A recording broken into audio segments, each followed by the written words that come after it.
Welcome back, everyone. We're Simply Bitcoin. We break down the news from Twitter, the daily fail, meme review, software releases, hardware releases, and the websites by plebs. Joining us today, fellow Bitcoiner and artist, Fractal Encrypt. All right, we're going into the numbers. Let's do it. Number time! Number Time is brought to you by Bitcoin 2022. It's going to be the largest Bitcoin conference ever in sunny Miami Beach.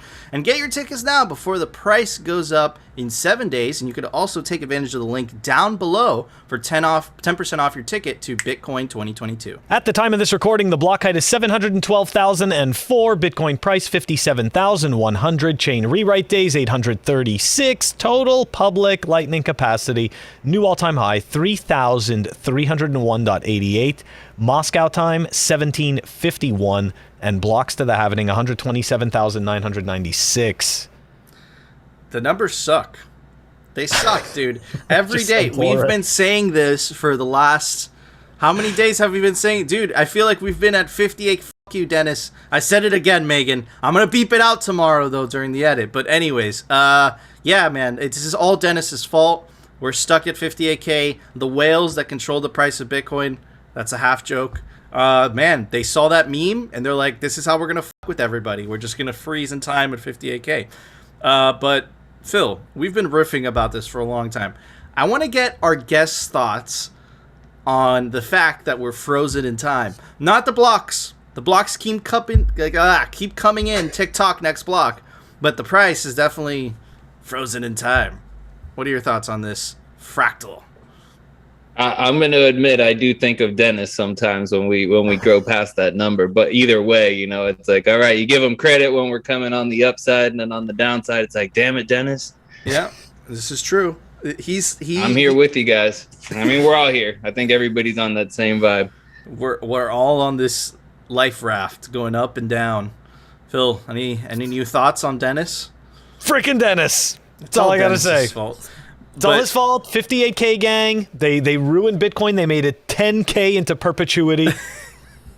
That's right. Nobody understands any of the numbers we're talking about. Like, what is he talking about? They're like, we're not even at 58K. And why does he keep mentioning 10K?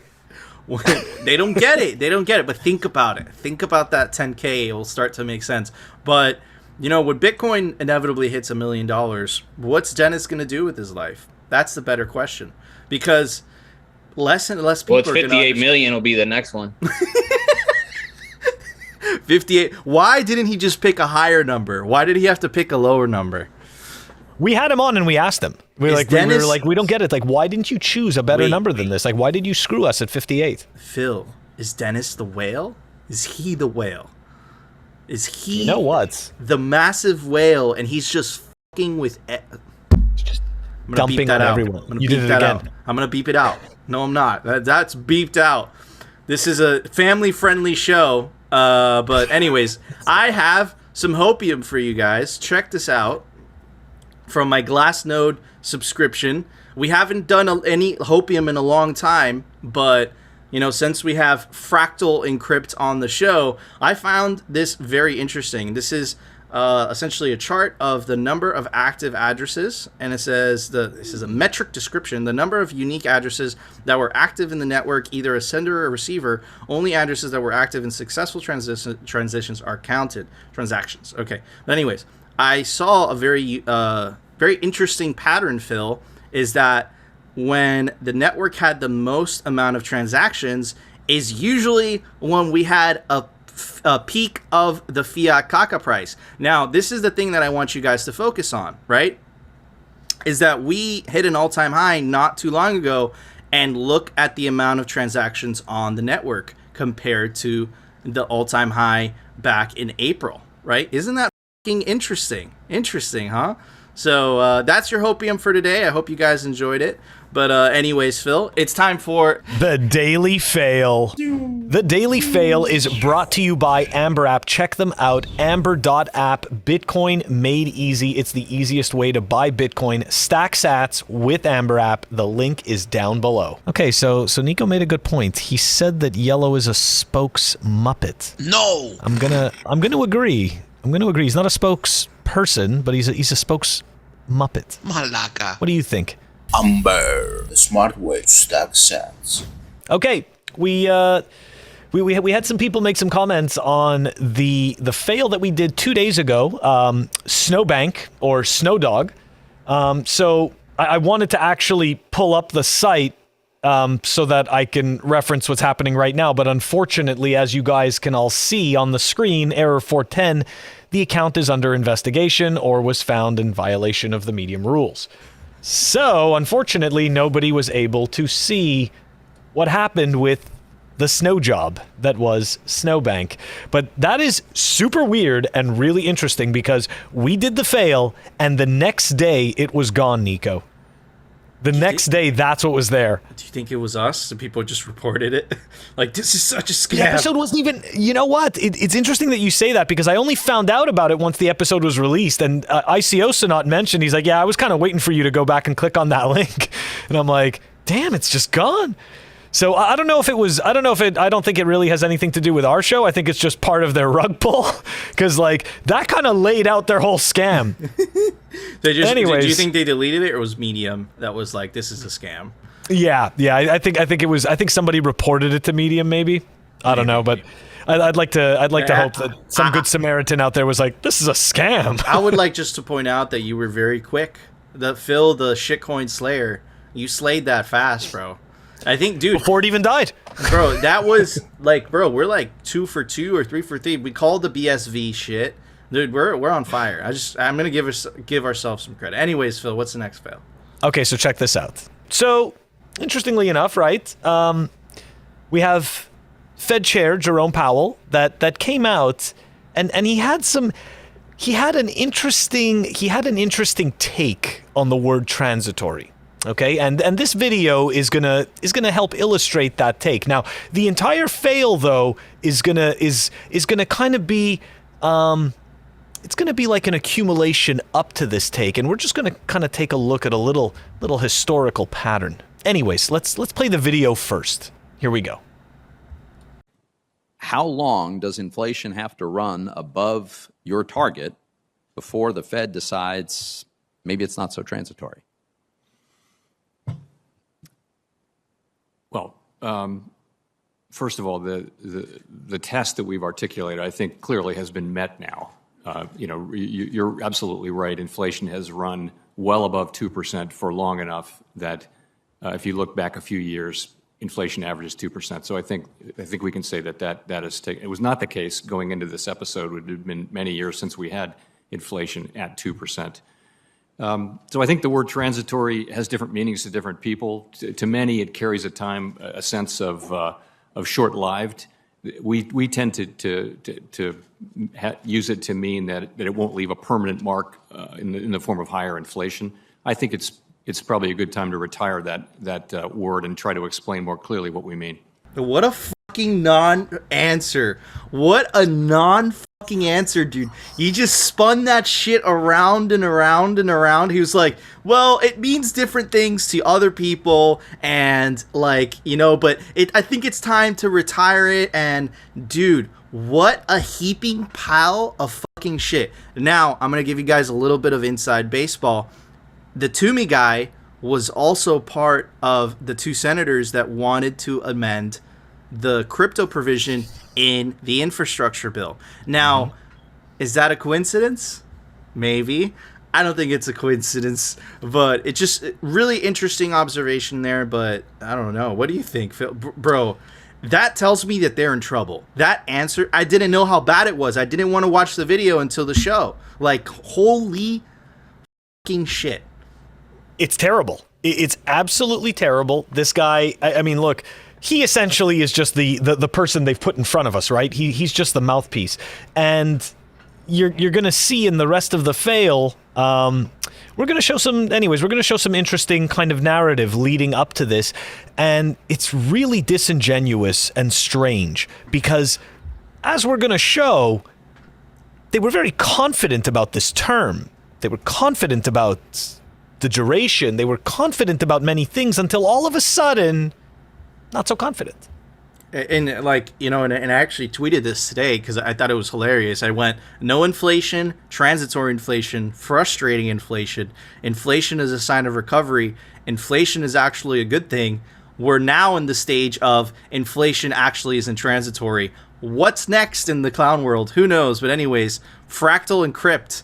Are you laughing as hard as we are, dude? Why is it that only the Bitcoiners knew that it wasn't transitory?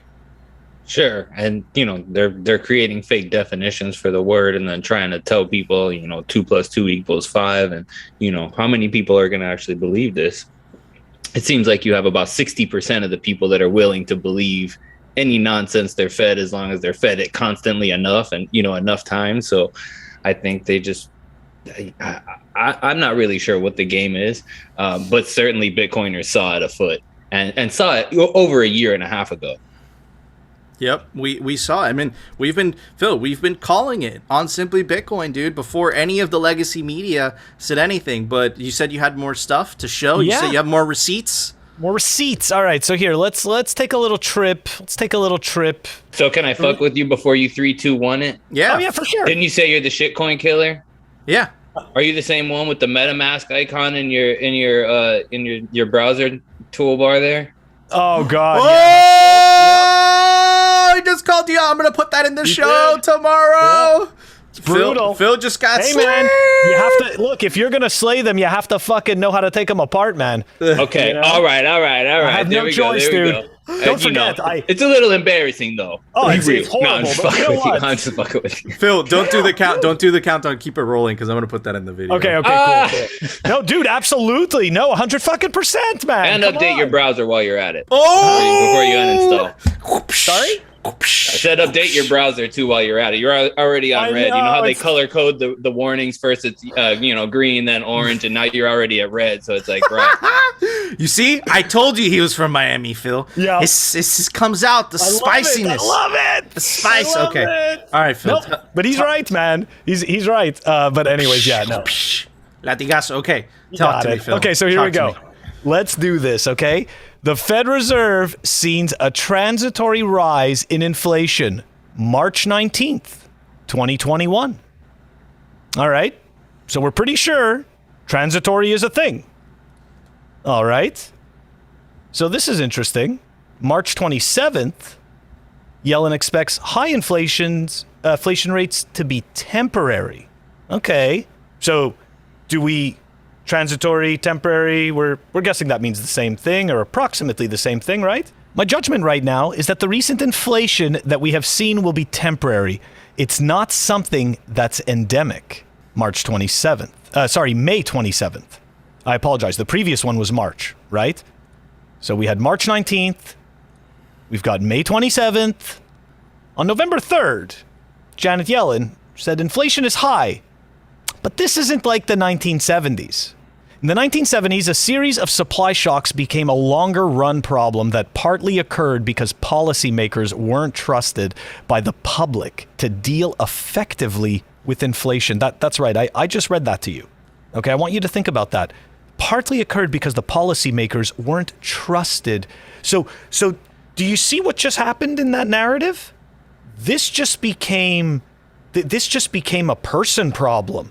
Right? This isn't a we're printing you all into poverty problem. No.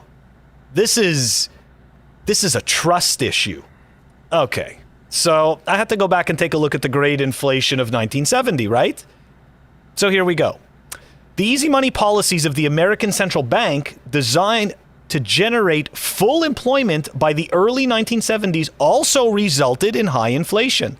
The central bank, under a different leadership, would later reverse its policies. So you see, it was all transitory, right? It was all transitory. It was all temporary, okay? It was all of these things until all of a sudden, it wasn't, right? Until all of a sudden, it's time to retire transitory because, as we all know, this isn't ending. This isn't going away. They have nothing. They have no other cards. Nothing else to do. This is the only thing they can do now. So now we're going to start, like Fractal said, we're going to start redefining words. Transitory is just going to have a loose meaning, could mean different things to different people. You know, a couple no longer means 2. It now can mean 4. It can mean 6. Doesn't matter. Words. Nico? Man, man, fucking killed it with Phil the Inflation Slayer. But so I wanted to focus on what Janet Yellen was saying about trusting. The thing is, Bitcoin fixes that. The trust is removed. You don't have to trust in a central bank not to debase the currency. So Bitcoin fixes this because it removes that. It doesn't give a certain elite group of people that much power to essentially enrich themselves, right? And then leave everyone else holding the bags, right? Because it's essentially what inflation does.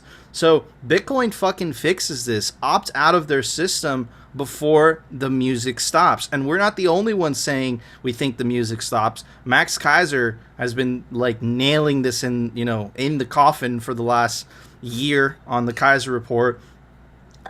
Jack Dorsey, before he quit Twitter, maybe he quit because he said hyperinflation coming soon. Maybe that's one of the reasons they tapped on his shoulder for that. That's a great point. Yeah. So, I mean, look, Jack Dorsey thinks so. Kaiser thinks so. Ron Paul said the crack up boom. He has his version of saying it. Thinks it's the end of the fiat system, and it's exactly what you said, Phil. And we've been saying this for quite a bit of time. They have no option but to keep printing. If they stop printing, they also announced that they're going to taper off today. That was a big narrative. Oh, I call bullshit. If they taper off, they crater the stock market. They crater the economy. So they have no option but to keep printing. If they keep printing, inflation and eventually hyperinflation. It's just crazy to see that because you could never imagine that happening to America. But I don't see any other result out of all of this. And just look at his response, right? You have to understand, like, Powell, I'm sure, went to a good school. These are educated people. And look at him trembling in his chair, just like squirming around saying, well, people define transitory. You know exactly what the fuck you meant when you said transitory. But again, anyways, a total clown show. Bitcoin fixes this. Just opt out of the madness. Opt out of political money. Anyways, Fractal, are you seeing what we're seeing? Are we just two crazy Bitcoiners on YouTube? Oh, no, absolutely. I think there's a very interesting tie-in to that trust quote that he brought up when you look at all this, because they're really saying that, hey, these problems in the 70s were created because you didn't trust us as the elites enough. What y'all should do is really trust us right now while we want to do this, everything that you just laid out, the money printing and all this other things. You should trust us to do this because this is going to be what will avoid that problem that happened in the 70s. So it's another narrative where they're trying to say, hey, what you should be doing is trusting us. Look what happened when you didn't. It was a disaster. So not only are they creating the narrative to allow them to do whatever it is that they want to do, but we should just trust them blindly to, lead us correctly. So I do love that leaderless nature of Bitcoin. Like hey, there's rules. We all have to play by the same rules. There's nobody over here making a rule that's different than a rule. They can't play by a rule that's different than I can. So to me, I think that's everything. Absolutely. No single individual should have the power of the money printer, because that leaves, absolute power leads to corruption, right? And I think that's what you're seeing on a massive scale, on a worldwide scale. You're just seeing corruption to new levels. And I think that a lot of us forget that this has happened before. This happened in Weimar Republic. This happened during the Roman Empire, during the Roman Republic. They did exactly the same thing. They debased the money. Back in the Roman times, it was essentially, it was silver coins, right? It was the denarius, whatever. The beginning of the Roman Empire, it had a certain percentage of silver. As the decades went by, the actual quantity of silver in the silver coins just started decreasing, and the moral decay of society went along with it. And honestly, you kind of see the same pattern today. The only difference is that it's very hard to see it from a third-person perspective because we're living through it. So, and again, but this time is different. And the reason I say this time is different is eventually when there is a crack-up boom, right, we have a way of ending the cycles, because now we have an uncorruptible money, and that uncorruptible money is Bitcoin. Phil? I just want to pull up a really interesting tweet that isn't related necessarily to the financial system. Okay, this was retweeted by Stony Bison, right? And this is a video from Bill Gates, which we are not gonna, we're not gonna watch, right? This is about him, him talking. And let's just go through what he said here. He goes, this was an interesting test of people's trust in their politicians or their health system. We didn't do as well as I would have expected. So just prepare. So we've been listening to this trust narrative now for about 2 years. Okay? So for some reason we've been told more and more that we need to trust, and now what's going to happen is that, well, see, you didn't trust enough and everything has gone wrong. We need to trust more. So this kind of goes back to that CNN article that that Fractal mentioned as well. They're shifting the narrative, right? We're changing words. Transitory doesn't mean anything anymore. We're going to get rid of it completely, so that way no one gets confused, right? We want to make sure that you have the wrong idea about what's going on, and we want you to be clear on that wrong idea. Okay? We want you to be perfectly clear on not understanding what the hell is going on. And instead, you're just going to have this BS narrative that we've pumped into your head. That's what they want to be clear on. So transitory's gone, and now the thing is, we are to blame for not trusting enough. The average citizen, right? The average person who has, become the victim of all of this. Somehow, we are to blame. I don't even know what to say. Man, it's scary, and you kind of you see them setting up the narrative, you see them setting up the the systems, the thing that cannot be said, passport, and then the thing that leads to that inevitable social credit system that follows, right? And then just crackdown on speech, more centralization of powers, add the central bank digital currencies in the mix. These people don't see that they are the problem, and their reflex reaction is, oh, if they give me more power, more centralized power, that's going to make things better. Well, they don't understand that it's like them having that much power in the first place is what caused this whole fucking mess that we're in. I did have a comment I wanted to share, like to kind of riff off what you guys were saying, if you wanted me to jump into that. All right. Yeah. Well, so, I mean, one of the things that I was thinking when you were talking both about the trust and the debasement of money is some of this stuff happens over long time scales. So, the inflationary pressures that happen on a monetary system, like you're talking about the debasement of the denarius coins, and that doesn't happen overnight. It happens over a long time scale, and people don't perceive long time scales well. So these thieveries happen in a way that's very trickery, and it's easy for people to be scammed by that. But I think Bitcoiners have a unique perspective because we do have shit coins. So like he said, by having somebody in control of the money printer, it's very dangerous, but it's so hard to see that when it's at the nation state level. But when you see it with shitcoin A or shitcoin B or shitcoin C, it's very easy to see these things happen on a very small time scale. The person enriches themselves, they exit scam or whatever it is within, months or a year.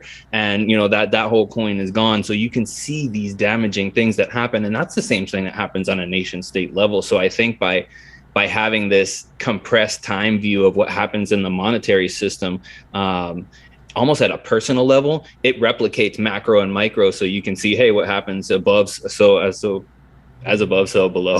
So what a person does, the same thing may happen at the nation state level. So just a thought that I had there that was I think that's fascinating. I think you hit the nail on the head. I think that shit coins are little analogies that represents the inevitable result of essentially a group of people controlling the monetary policy, and but anyways, Phil, thoughts?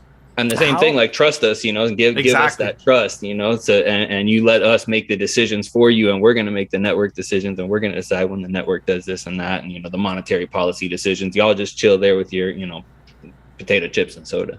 I think I absolutely think you hit the nail on the head. Really good observation. I never noticed that before, but really, really cool stuff. But anyways, Phil, it's time for the daily meme reviews. The Daily Meme Review is sponsored by Citadel 21. It's the best Bitcoin cultural zine, different artwork every volume, and it's scarce. There's only 1,000 copies per volume. Really cool stuff. Get your copy of Citadel 21 today. All right, everybody. You know the drill. Sometimes we cover images because they're as powerful as memes. And I mean, you could say this is a meme because it has like a meme comment. This is by DirtGG. Check it out, right? And essentially, it's recapping what has gone on with Twitter since Jack Dorsey announced his, he's moving on, and he gave it to this new guy. First thing that they did is they added an Ethereum address to the tips, and then auto block by Twitter. And essentially, auto block is not even the person blocking you. It just automatically picks up like hate speech, and it blocks for Twitter. Very weird stuff. I want to point out that this guy... Wait, that's real? Yeah, that's real. And I just want to point out that this guy already made his account private because of how much stuff he's getting for the move. Anyways, really interesting. First memes brought to us by RD_BTC. No coiners. Are you two friends? Bitcoiners? No. Shitcoiners? Yes. Now, hold on. There was a really, really, really sour Bitcoiner. Cool story, bro. Oh my god. That means it's working. Hold on, I don't know, man. .crypto? Yeah, I have to no, but he was pissed off because of the meme. That's so funny. All right, moving on to the next one by _Ben Kaufman, and has an amazing Twitter account, Clown World. Really recommend you follow it. Bitcoin Twitter right now. How to pretend to be indoctrinated enough so you could survive the coming Twitter purge. Absolutely hilarious. And last but not least, by the legendary Yellow. Ew, I stepped in shit. And it's Bloomberg, Financial Times. So I am subscribed to these so that you guys don't have to be. But I do agree, just a bunch of propaganda BS. But anyways, Phil, why don't you go first with the score? Oh, all right. This is a tough one. It's a very tough one for me because I've got absolutely nothing. All right, so you're going to have to give me a drum roll because I got to come up with something here. And here we go. I just finally found something and just dig into my trash box. And we've got a... Ta-da! That is a button pad. That is a button pad that you can add to a microcontroller, and then all of a sudden you now have technically a payment terminal if you want. Very cool. Okay, Ta-da! I'm going to give it a Bitcoin wooden magnet that I put on a little fridge. Yeah, it's in wood. Anyways... Fractal Encrypt, what would you give those memes? Oh, well, man, I have a really cool, I guess you can't see it here. I give him a Bitcoin thumbs up. A Bitcoin thumbs up? All right, I'm going to have to put that Although I have to admit that Twitter stuff was hard to see, man. The Ethereum address, I don't know if I have a fuck your shitcoin key over here. Maybe I think I'll give it that one. Woo! All right, can you send me a picture so I could put it in the video tomorrow, please? Yeah, man, we could do that. Woo! All right, send it to me. Nice. On Twitter. Awesome. Okay, awesome scores for some awesome memes. I think they're indicative of the times. Really scary stuff with the new Twitter CEO, but it's cool. Because we're all going to be in the gulags together, so that's the good news. But anyways, guys, we want to know. If you agree with the scores, you disagree, let us know down in the comment section. And of course, join our Telegram group. Link us some Bitcoin memes to review, because it's a Bitcoin meme review. But anyways, Phil, it's time for the Daily News. The Daily News is brought to you by CryptoCloaks.com. Get yourself the best 3D printed Bitcoin merch, like the 3D printed Bitcoin grenade art. Really cool stuff. You can unravel it and you can put an open dime in there. Or the 3D printed Bitcoin honey badge. You could also put your favorite hardware wallet. Really cool stuff. Take advantage of the link down below for 5% off. CryptoCloaks.com. All right, everybody. So, you know the deal. We're shitcoin slayers, inflation slayers, and Steve Hanke slayers. Because Steve... Stanky! And look, Steve Hanke is a hypocrite. And we've been covering a lot. He gives Bitcoin so much shit, right? There's a solution to it. It's right in front of him. But because of his job, he can't fucking understand it, right? It's clear that U.S. inflation is here to stay with CPI. So even Hanke agrees with us, Phil. Even Hanke. With CPI at their 30-year high of 6.2%, workers' real wage wallets are shrinking. Yes, the inflation tax is stealing more than wages have been rising, yet the incompetent Fed is still twiddling its thumbs. And that's because of the record amount of money printing. So it's funny seeing a fiat economist talking shit about his own system and then being presented a solution, but because that solution would completely destroy his outlook on the world, he just chooses to ignore it. It's crazy, the cognitive dissonance on this guy. But anyways, moving on to our guest. I want to talk about his piece of art first, and then we'll move on to the CSW trial that we've been delaying covering because we want to get Fractal and Crypt on the show, because he went to the trial, so he's going to give us a lot of the inside scoop. But anyways, check out this awesome piece of art by Fractal. Fractal, please don't copyright strike us. But anyways, really cool stuff, right? And this was the art that Sailor bought. Is that correct? Yeah, exactly. Yeah, this is actually the one that he's got behind him. Man, that's super incredible. So how long did that take you to make? And what is it? How long did it take you to make, and what is it? Well, the design work, just to figure out what the design itself was, took about 7 months, and then to actually get the pieces all cut and then put together took another couple months. And that was just for the first one. I'd say every additional one takes, I'd say, 2 to 3 months to make. It's a series of 10 that I'm doing. And so far, I've actually done 9. I'm just about to ship number 9 out and do some photos and videos, hopefully this week. So I'll be able to show that one off. It's looking pretty cool, I think, I hope. And yeah, it's been, what it is actually, it's, the original design was made to be a plugin for Bitcoin Core, so it could actually just be like a graphical interface for a user to interact with Bitcoin. So, you know, for example, when your node finds a new block, or a new block has been found and added to the ledger, then it can actually indicate on, you know, some place within the calendar. It tracks Bitcoin time going over 132 years, basically from 2009 going all the way to 2140 when the last Bitcoin's mined. And it has all the network rules encoded, you know, the block reward at different times. And so it's basically meant to help a Bitcoiner find their place in time. That's awesome. So it's a giant, It's amazing. It's a giant mechanical node. It doesn't actually move. The original design, like I said, it's actually meant to be a software plugin, so it's supposed to like do stuff in a software manner. The sculpture itself is static; it doesn't actually move. So what I do is I actually set the sculpture to a specific block height, so it kind of crystallizes that moment in time. Oh, and yeah, it's super cool. So like, this one was made for the halvening, so it was like the block 630,000. So it commemorates like a major historical moment for all Bitcoiners. And then some of the ones that people bought by private message for me, I was able to do a significant time in their life. Like most people actually put the time when they bought Bitcoin or something significant to them. And that is really cool because that to me, it connects them deeply to the art in a way that like, hey, I hope this will stay in their family for generations and stuff. So it's not just something that I make that's significant to everybody, but it's also deeply personally meaningful. So really, you know, it's fun. Really, really freaking cool. Now, if people were interested in your art, where could they find it? Pretty much I exist on Twitter. I've done it. All the sales have been through either private message on Twitter or just sales on a site called scarce.city. That's actually the website there. And it's an auction site. It's a Bitcoin only auction site, so people can pay in Lightning or main chain, but it has to be a Bitcoin payment. So it's perfectly in line with what I'm doing. There's actually a whole bunch of artists and some coders that we're in a little group together that basically kind of created that from nothing, which is really amazing to see where that's come as well. So you can find some stuff on scarce.city from both me and many other Bitcoin focused artists. So I definitely suggest checking that out. But for me, find me on Twitter.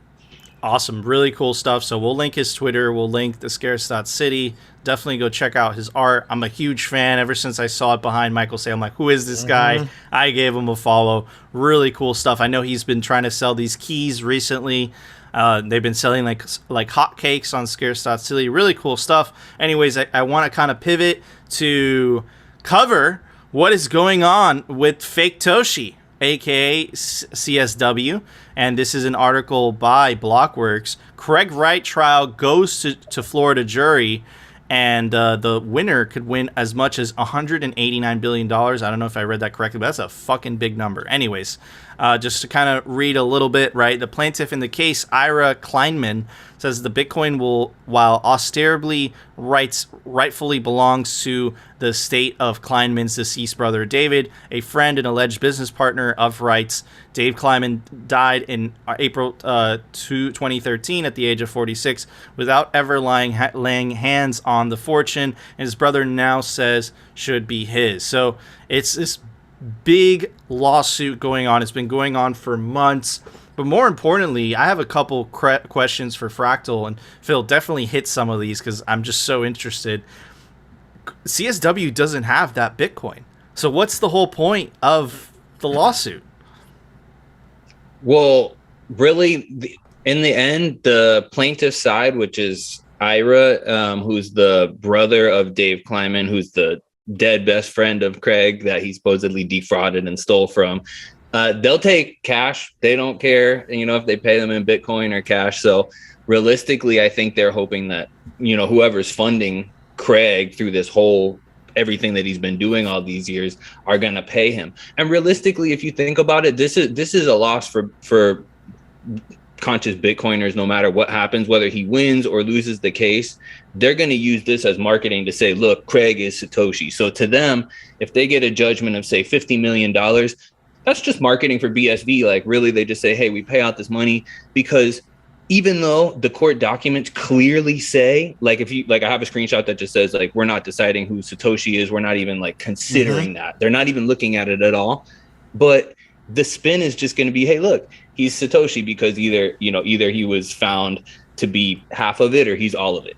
So for Bitcoiners, really, like, it's a lose-lose situation unless the jury just says it's fraud only, because the jury gets to decide on 7 different counts. Some of them are going to be, was there a partnership between, Craig Wright and Dave, and did they mine Bitcoin? And if they did, like, how much is owed from that? So really, to me, I think if they say, hey, there's no Bitcoin, there's no partnership, these guys didn't create Bitcoin, they're a bunch of clowns. But it kind of looks like CSW has perpetrated a massive fraud on this family. And yeah, there's probably some monetary damages that are owed due to that. So I think that would be the best case scenario for Bitcoiners, just from the sense that, but either way, the BSV crowd is just going to walk around no matter what the verdict is and say, this equals Craig is Satoshi, when, any conscious person sees that that's not the case.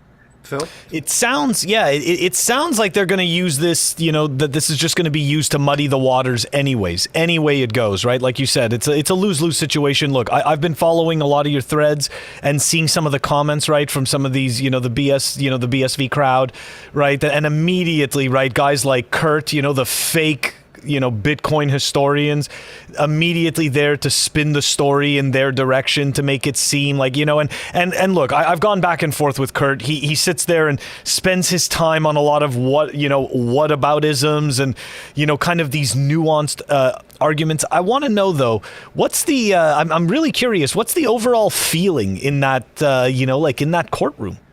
Like, I don't know.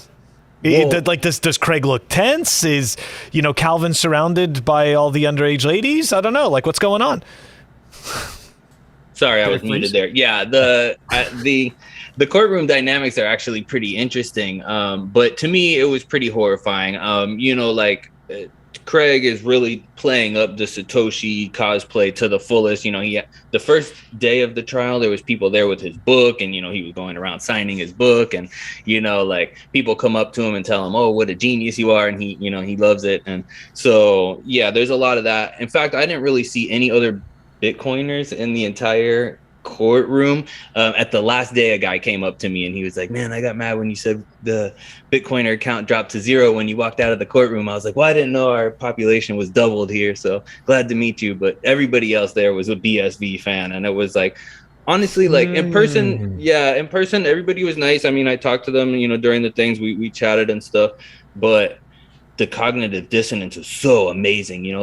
I just saw, Craig on stand getting wrecked, absolutely wrecked by the attorneys, and then at the break, we went out and like we're in the little cafeteria and stuff, and I hear the people behind me that are sitting like right next to me, and the guy's like, man, Craig is doing such a great job, you know, like this is almost boring. He's giving them such perfect answers to every question.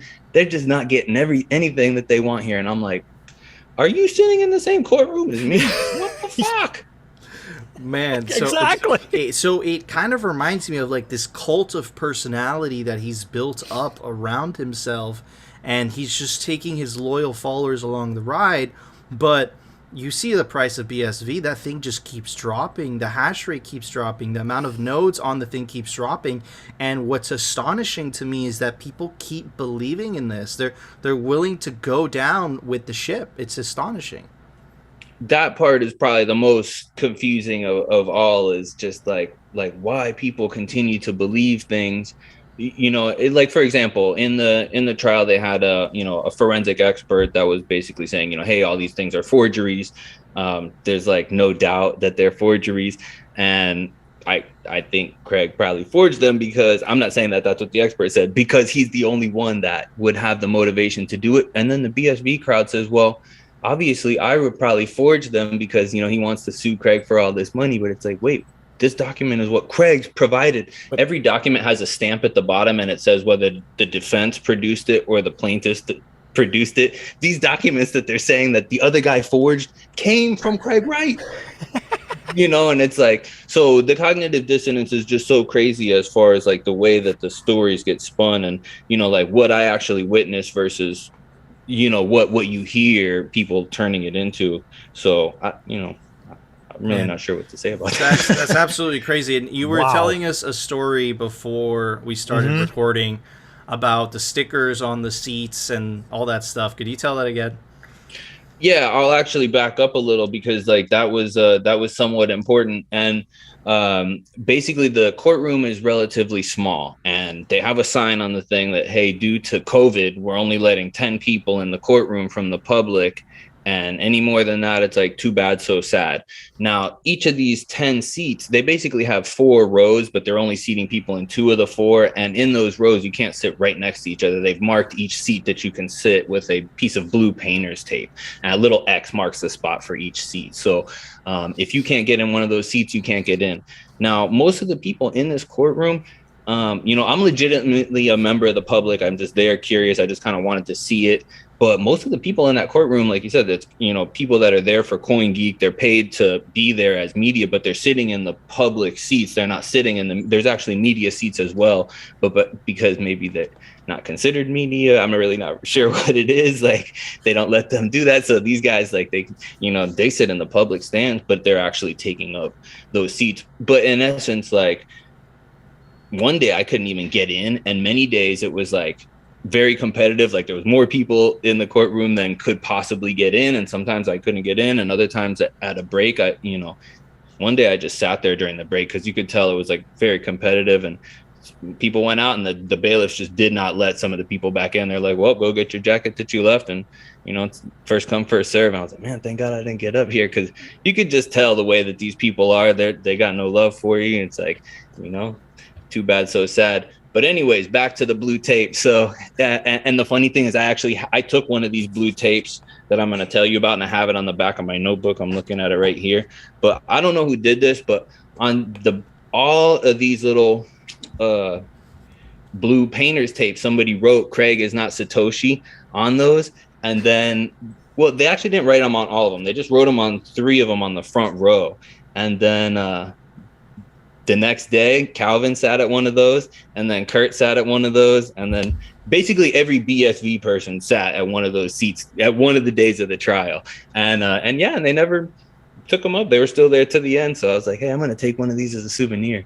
So yeah, the blue tape was absolutely hilarious to only me, but so now you guys can enjoy this as well. So Kurt, the fake Bitcoin historian, is there? Oh, every single day. Yeah, he was there every single day. They were actually doing like CoinGeek, their employer, you know, has them doing little news shows every night where they would say, you know, this is what happened in the trial today. And I would watch them, and it's like they tell a different story than I do. That's for sure. Let's just say that. Like you could see the tweet thread from that day from me, and then you go to their like news show from the same day, and it's like we're in a different courtroom. You know, like the things that we pick up as relevant, you know, are definitely different. You know, one of the things I thought was interesting, they had a software called BitMessage. I don't know, have you guys ever heard of that? Nah. It actually sounded super cool to me. It's basically like a protocol where you can send encrypted messages to each other using something that's like Bitcoin Core QT, where basically it's just your own software. It doesn't go through any server, and you can just send peer-to-peer messages. And it was based off of Bitcoin. It was a really old software. It's not supported anymore, but to me, I was like, damn, that shit's fucking cool. Like, I would like that. But Craig was saying, hey, you know, me and Dave Kleiman were sending all these bit messages back and forth to each other. So, you know, they had a whole list of all these different bit messages because, you know, these were like secret communications that they were doing outside of their emails to, you know, with Satoshi stuff, fake, you know, secret Satoshi stuff they were doing on these. So they actually had a guy testify, and you know, he comes in and they're like, you know, how do you know BitMessage? He's like, oh, well, I created it. And they're like, does anybody know BitMessage better than you? He's like, no. And they're like, well, if I show you this list of bit messages, what would you tell me about them? He's like, well, I would have to say these are all forged. And they're like, why would you say that? He's like, well, because this says it was sent on March of, I think March of 2012. And I didn't release the first version of BitMessage until November of 2012. So this message says it was sent like 6 months before I even created the software. I didn't even start coding the software until summer of 2012 or whatever it was. So it was like, these are just completely fake. And then some of the BSVers are like, well, Craig had a pre-release version because who but Satoshi would know about BitMessage before BitMessage is released? And it's like, oh my God, no. So yeah, you know, these are the things that are happening. Like, you have a guy testifying, yes, I created this software. I coded it in the summer. This message purports to be sent 3 months before it was coded, let alone like 6 months before it was actually released on GitHub. You can look at the first release on GitHub, on the guy's GitHub page, BitMessage, look it up. And, you know, November 19th or something, 2012. So yeah, he had a whole 50 messages that were sent before that date, basically. Dude, you know, it's unfortunate because these people are so committed that even if, best case scenario, the jury came out and said it was fraud, they would still say that jury was biased. You know, they're so committed, and it's a cult of personality, dude. I see it. You know, it's denial, like it's, you know, it's Stockholm syndrome. It's just, man, it's tragic. It's sad. And CSW is an evil person, dude, for taking all these people down with him, and it's just all lies. And look how many people he got wrecked in the process, Phil. Have you ever seen that chart where they essentially created this whole narrative that the protocol was, you know, the protocol was forked, right? So somehow BTC is actually not Bitcoin, but through some weird roundabout magical idea, a fork of a fork is somehow actual Bitcoin, even though BTC is actual Bitcoin. So it just scares me, man, that these people, you know, like the story that Fractal just explained and what you just said, I mean, it is just scary stuff that they don't hear reality. And what's really frightening is that, you know, a lot of these people are paid shills, paid by BSV, right? Paid by CoinGeek, that is owned by Calvin, okay?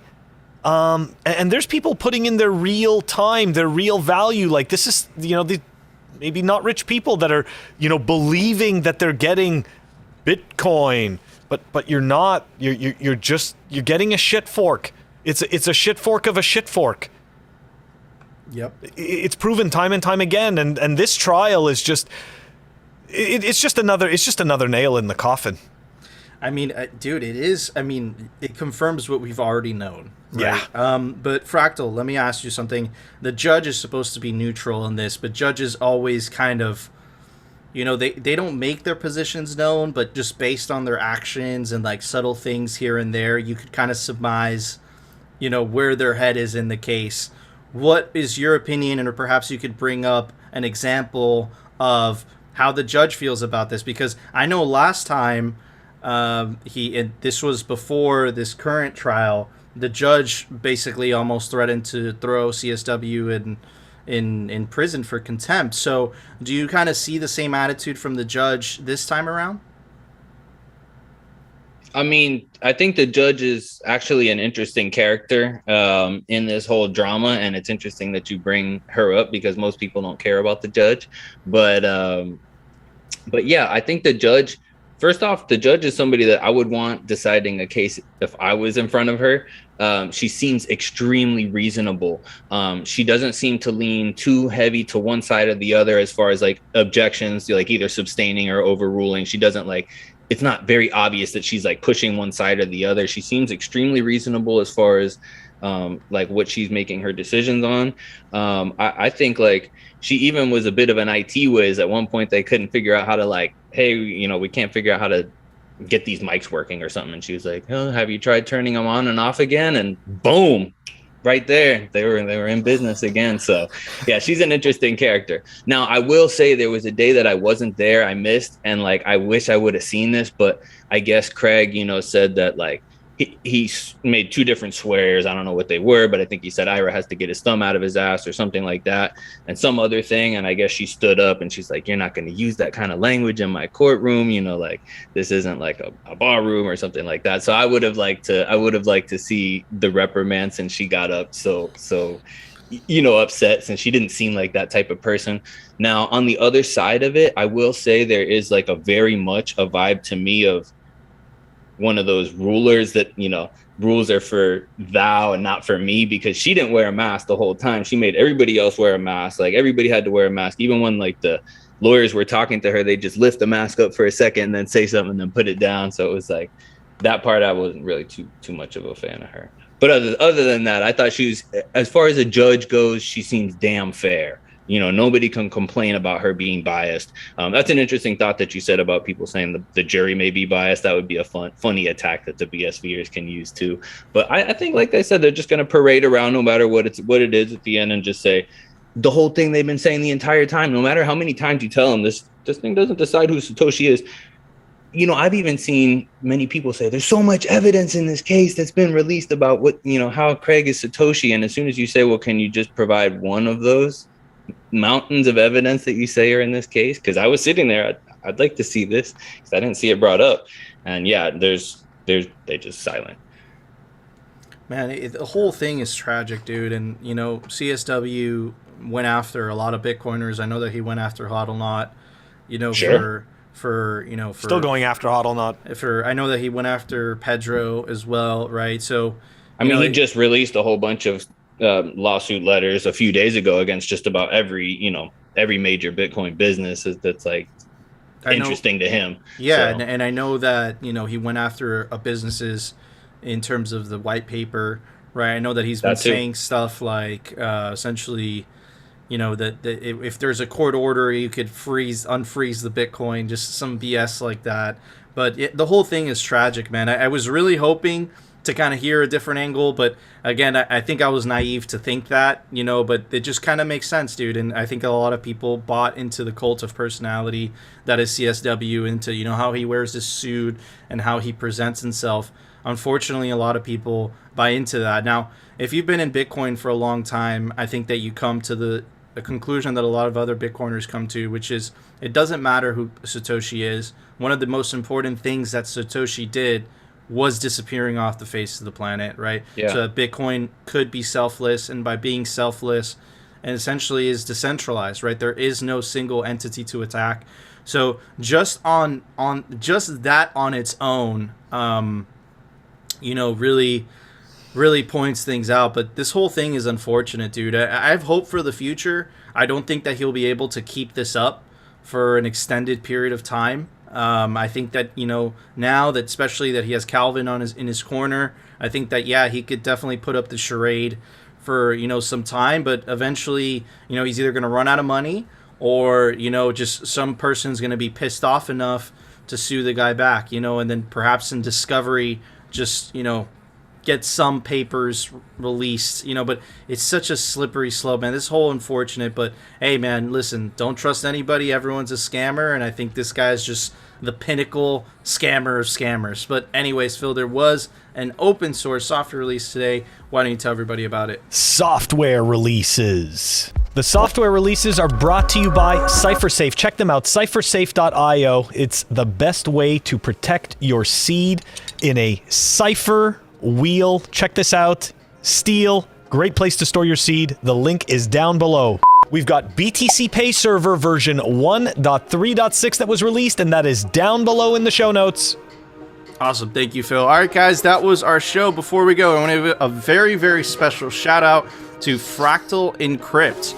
You heard him here. Definitely go check out his Twitter. We'll link it down below so you can go check out his art. If you're interested, send him a DM on Twitter. And yeah, really cool stuff. I'm a big fan of his art myself. I know Phil is as well. Guys, if you enjoyed the show, you know what to do. Smash that like button. And of course, if you want to continue hearing the Bitcoin news and the catastrophic fails, definitely consider subscribing to Simply Bitcoin. And we'll see you tomorrow, guys, for a brand new episode. The wisdom of the Bitcoin artists.